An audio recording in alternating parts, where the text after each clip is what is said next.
Many Canadians are feeling anxious about the drastically changing world around them. Democracy, pluralism, self.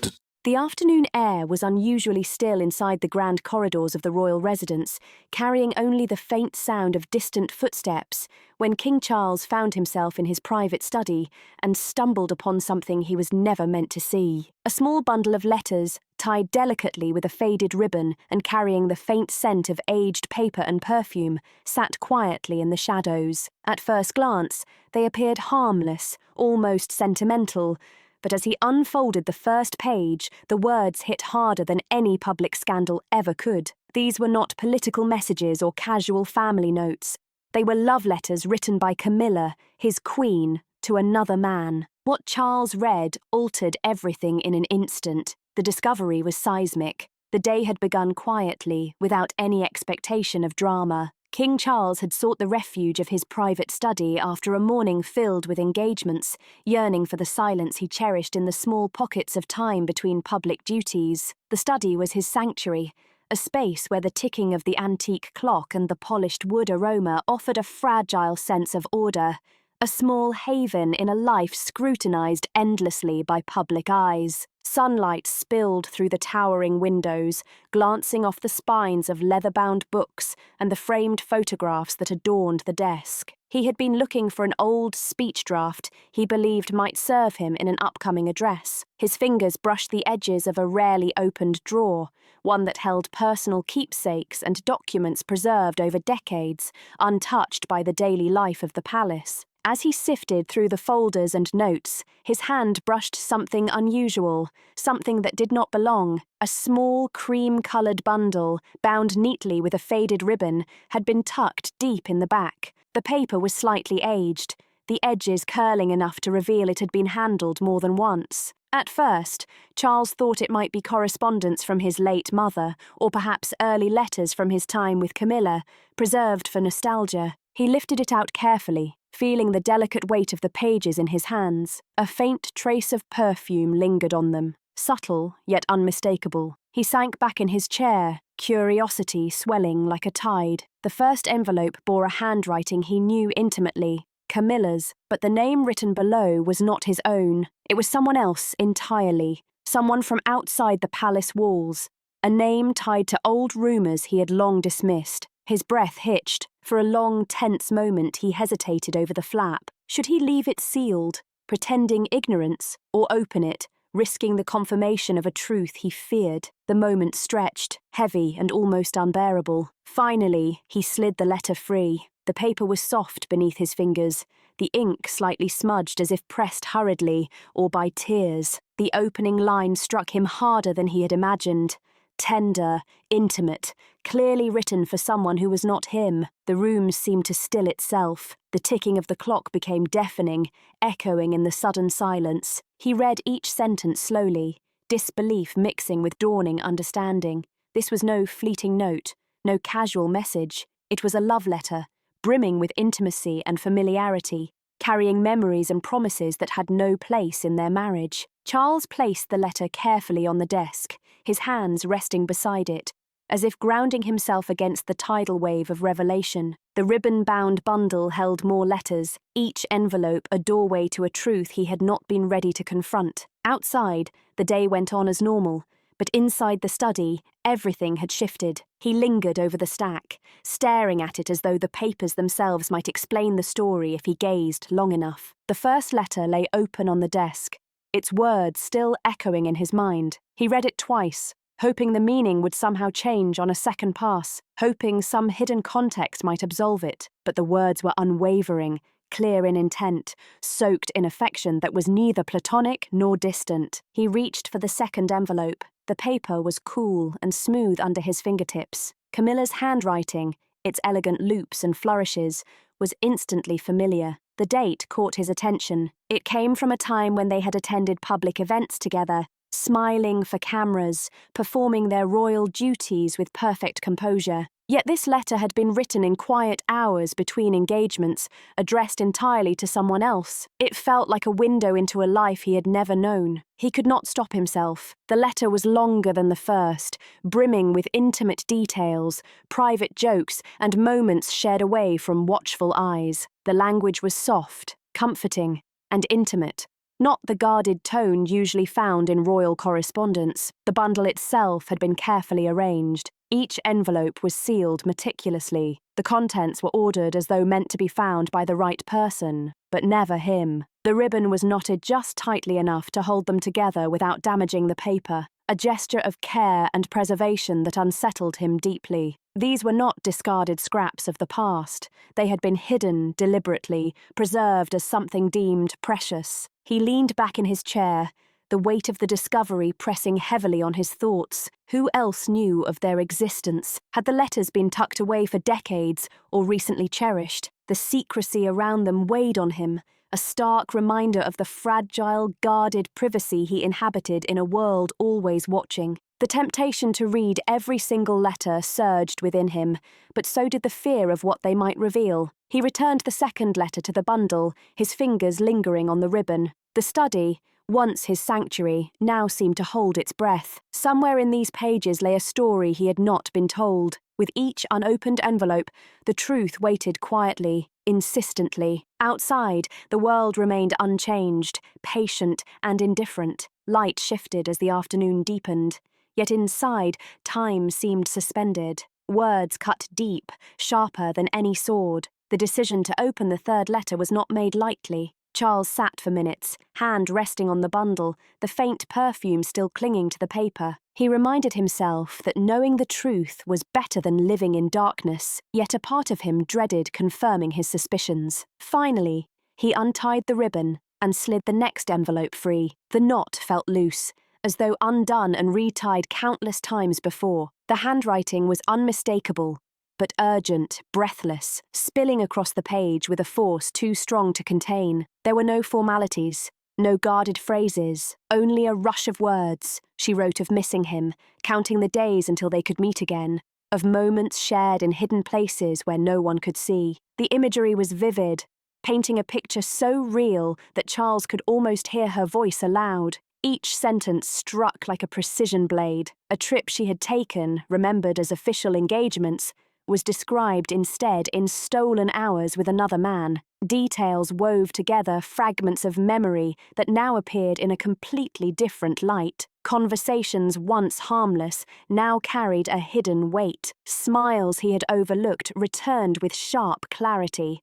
Her warmth, once his, now belonged to someone else. As he reached the closing lines, Charles felt an ache building in his chest. The words were tender, ending with a promise to write again soon, as though these letters were part of an ongoing dialogue. There was no guilt in them, no hesitation, only the easy confidence of a connection that had been nurtured over time. He folded the letter carefully, not because he wished to preserve it, but because handling it roughly felt beneath him, placing it back on the desk. The stack of remaining envelopes sat before him like a silent challenge, daring King Charles to confront what secrets yet lingered in their pages. If the first 3 letters had struck with such force, what lay hidden in the rest could reshape his entire understanding of the life he had shared with Camilla. He imagined entire chapters of their marriage rewritten, memories he had cherished now reframed through the lens of a truth he had never been permitted to see. The letters were no longer simple correspondence. They had become a record of a life unfolding in parallel to his own,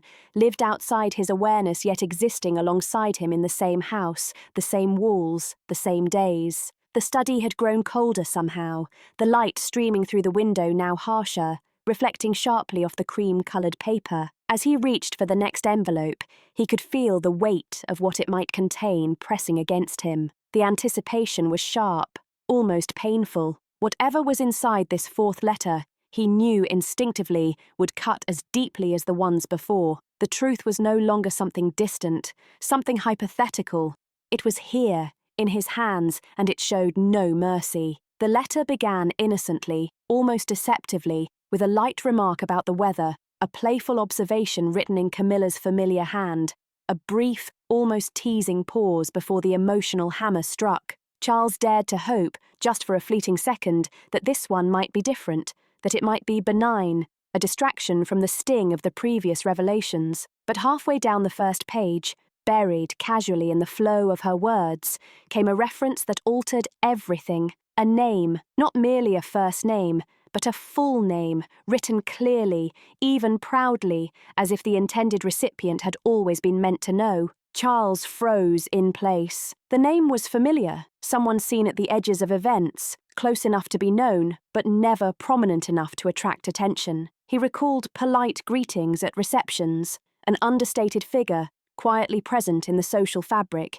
easy to dismiss as inconsequential. But here, in Camilla's own script, he was far from incidental. She had positioned him as the center of her attention, the focus of her desire and her affection. As Charles read on, the connection became undeniable. References to places and dates lined up uncomfortably with moments when Charles himself had been elsewhere, occupied with duties and engagements. Private jokes appeared, intimate nicknames threaded through the paragraphs, a shared history he had never been allowed to witness. One passage described a meeting in such vivid detail he could almost see the man's laugh, the specific shade of his jacket, the way he had looked at her, a look meant for no one else. These were not the details of casual friends or fleeting interactions. The realization pressed down on him slowly, a relentless weight. This was no rekindled nostalgia. This was an ongoing relationship, cultivated over time, carved into the shadows of his marriage with precision.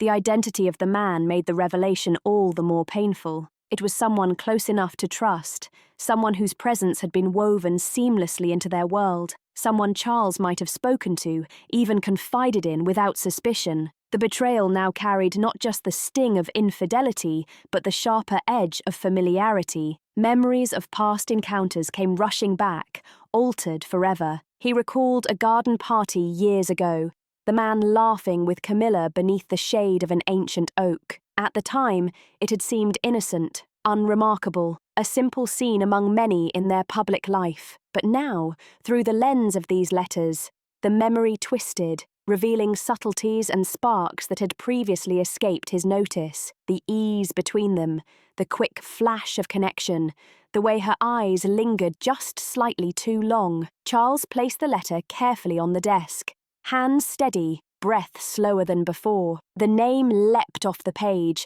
unyielding and undeniable. Any lingering doubt evaporated. These letters no longer offered room for interpretation. The lover had a face, a voice, a history intertwined with his own, and the knowledge of it could not be unlearned. Memories rewrote themselves in his mind. The name echoed in the quiet study long after he had set the envelope down, attaching itself to every recollection it could touch. A state banquet from years past came alive again, once ordinary, now tinged with new significance. Charles remembered greeting the man politely, conversing formally, all while Camilla smiled in her familiar, effortless way. The flicker of her glance across the table, so subtle it had escaped him at the time, now appeared as a thread in a much larger tapestry. Weekend visits to the countryside, charity galas, quiet corners at receptions, all innocuous moments suddenly loaded with meaning. The way she leaned in slightly when he spoke, the brushing of hands, the shared laughter,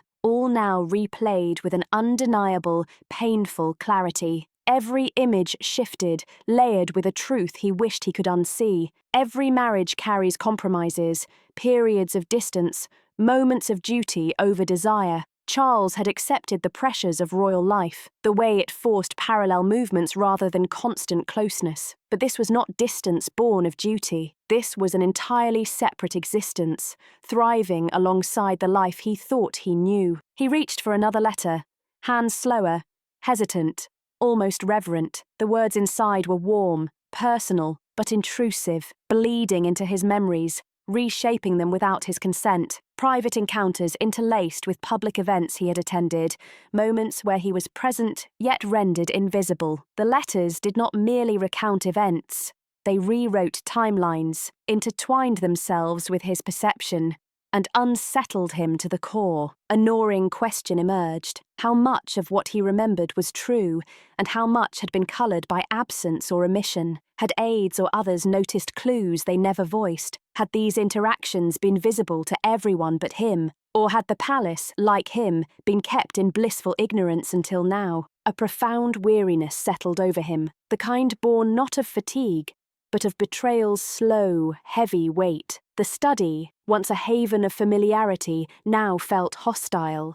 Its objects and photos transformed into markers of a story no longer fully his own. Every photograph, every keepsake, seemed rewritten in meaning. Charles leaned forward, elbows on the desk. The letters lay in a neat but loosened bundle, as if they themselves had begun to spill their secrets. Outside, life continued, indifferent, but inside, the past shifted beneath him. The man who had walked into this room earlier would not be the same as the one who would eventually leave through the palace doors. The secret of the letters had not escaped the study, but the change in Charles was unmistakable to those nearest. The king, always measured, rarely betraying his inner life, now carried a stillness unlike anything before. He spoke less, moved deliberately, and seemed burdened by something invisible. His private secretary, long accustomed to reading subtle signs, knew immediately. Some truths must be faced only when he chose to reveal them. Even after hours passed, Charles lingered in the study. Tea went untouched. Papers remained unopened. Staff discovered him seated at the desk, gaze distant. The room around him only half real. Footsteps softened. Conversations hushed. The palace itself seemed to bend, adjusting instinctively to the mood that had settled like a heavy fog. Even the usually bustling staff wing moved with quiet deliberation, their curiosity tempered by understanding. Whatever troubled the king would remain unspoken until evening fell. The evening had settled quietly over the palace, yet within the private quarters of King Charles, a storm of thought and emotion raged silently. Charles had carried the bundle of letters from the study to his private quarters. The weight of them in his hand was disproportionate to their size, almost as if the paper itself absorbed the gravity of their contents. He set them down on a small table near the window where the last of the daylight caught the edges of the envelopes, casting long, thin shadows across the polished surface. It was a deliberate choice to keep them close, as though proximity could anchor him against the rising tide of realization. Though he was unsure whether it was for the purpose of revisiting them or to ensure no one else found them that night, he dined alone, letting the silence of the room envelop him. Camilla was elsewhere in the palace attending to a prior engagement, and he made no effort to join her afterward. Instead, he sank into a high-backed chair by the fire, the flames casting shifting light across the room, dancing across the walls, and illuminating the smallest details of the furniture with an almost cruel exaggeration of shadows. The letters remained within reach, their presence filling the silence like an uninvited guest that would not be ignored. Every now and then, his eyes drifted to them the way one might glance toward a door that had been left ajar beyond his private rooms, a portal to secrets he could neither unsee nor undo. The machinery of the monarchy continued without pause. Calls were made to ministers, invitations were reviewed, preparations for upcoming engagements were finalized. To the outside world, the king was fulfilling his duties as always. Yet within the palace walls, the gap between appearance and reality had never felt so wide. Those who knew him best could sense it in subtle shifts.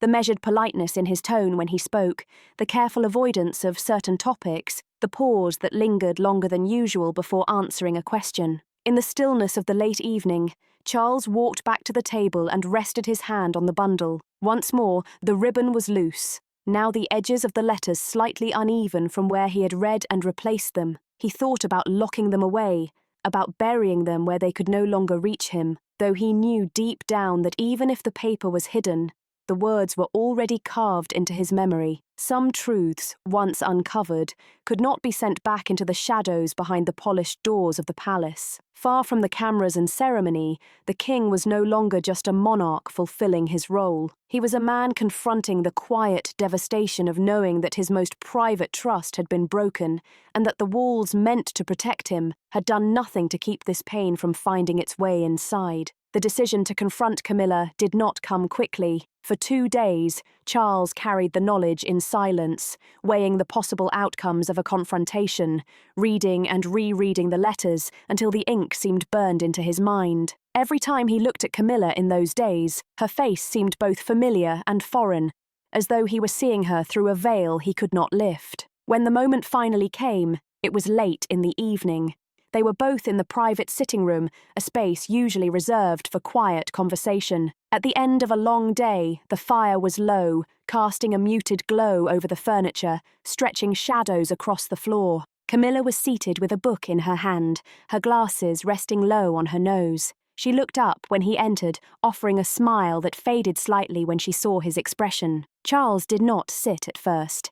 He stood by the mantelpiece, one hand resting on its edge, the other holding the ribbon-bound bundle of letters. Her eyes fell to them almost immediately, a flicker of recognition passing over her face. Before she looked back up at him, he asked where they had come from. His voice was steady, but there was no mistaking the weight behind it. For a moment, she said nothing, her lips pressing together as though searching for the right entry point into an impossible conversation. She told him they were private, that they had been written long ago, that they meant nothing now. But Charles had read them. He knew their dates, their tone, the specificity of the details. He pressed her gently but firmly, his words measured, yet unyielding. Each time she tried to deflect, he returned to the same questions. Who the man was to her, why the letters had been kept, why they had been hidden, and where she thought he would never look. The silence between their exchanges was as sharp as the words themselves. Camilla's responses shifted from dismissal to frustration, her tone tightening as the minutes passed. She told him it was not what he thought, that the letters did not change what they had built together. Yet he could not reconcile the woman in these pages with the woman who now sat across from him, speaking as though the truth could be softened into something less painful. In the end, there was no resolution, only the weight of what had been said and what had been left unsaid. Charles placed the letters on the table between them, the ribbon loose and uneven, without another word. He turned and left the room behind him. The fire crackled softly, filling the silence he had left behind. Camilla remained seated, her gaze fixed on the bundle as though it might disappear if she stared long enough for both of them. The confrontation had not closed the matter.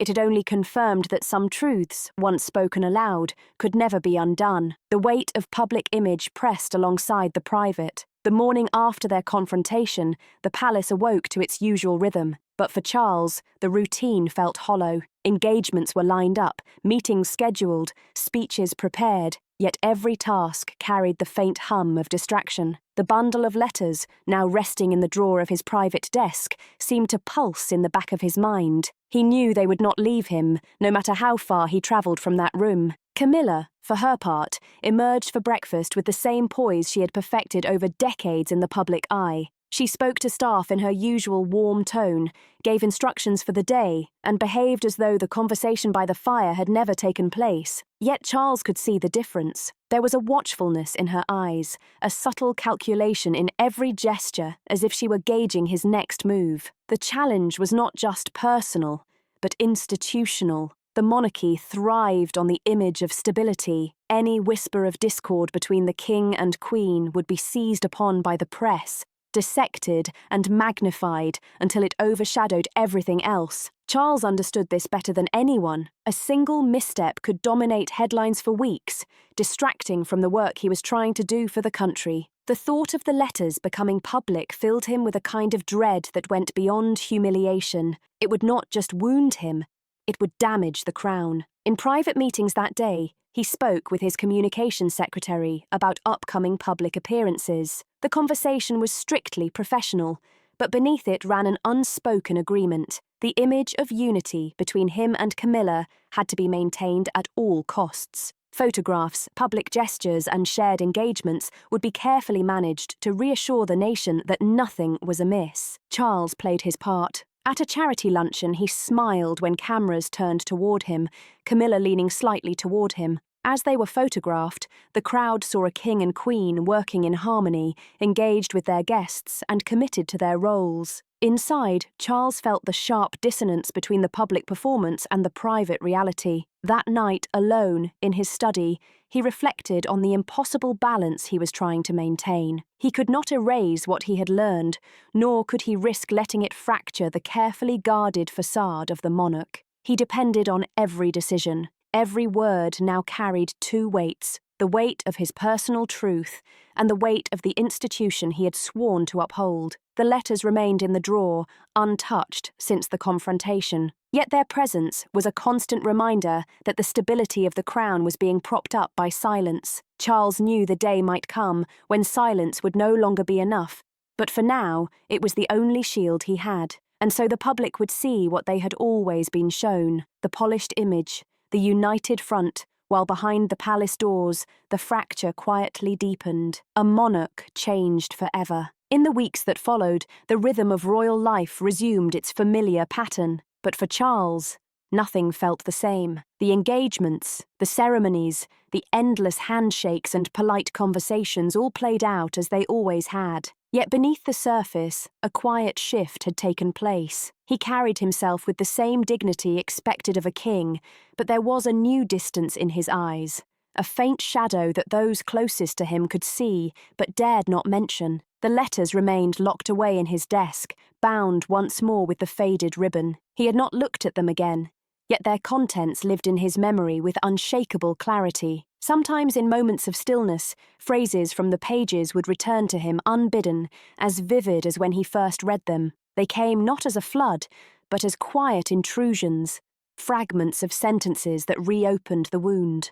With each recollection, Camilla continued to fulfill her public role with grace, standing beside him at events, offering the warm smiles and small gestures that had become part of their public choreography. The world saw a united couple, seasoned in their duties and unwavering in their commitment to the crown. Only within the confines of their private moments did the silences stretch longer than they once had, each of them moving carefully around the other as if avoiding a crack in the floor that might give way if stepped on too heavily. For Charles, the betrayal was no longer an open question, but a fact woven into the fabric of his life. He had not spoken of it to anyone else, not even his most trusted advisors. To do so would be to invite a chain of consequences he could not control. The monarchy was an institution built on perception, and he knew that personal pain could never be allowed to overshadow the duty he carried. That understanding did not make the burden lighter, it only made it lonelier. In quieter hours, he found himself thinking not only about what had been lost, but about what remained. The crown still rested on his head. The people still looked to him for leadership, and the obligations of his role continued without pause. The letters had changed the way he saw his marriage, but they had also sharpened his understanding of the life he had chosen. There would be no dramatic rupture, no public revelation. There would only be the steady, unbroken image of the monarch, and the private truth he carried alone. As spring edged into summer, the palace gardens bloomed with a beauty that belied the undercurrents within its walls. Charles would walk among the flowers with the same measured steps, greeting visitors, nodding to gardeners, all while holding the knowledge that some fractures could not be mended, only managed. He had been changed, not in the way the public might ever see, but in the quiet resolve of a man who understood that a crown was both a symbol of power and a prison for the heart. The discovery of Camilla's hidden letters had altered King Charles in ways no public eye could measure. To the world, he remained the steady figurehead of the monarchy, fulfilling every duty with grace and composure. Yet behind the walls of the palace, he carried a truth that had redrawn the map of his private life. The betrayal was a wound he could not expose, a weight he would bear in silence to protect the crown. In the quiet moments between ceremonies, he knew the monarchy would endure, but so too would the memory of words never meant for him to read. If this story resonated with you, what are your thoughts? Share in the comments for more royal stories. Like, share, and subscribe to this channel. See you next time.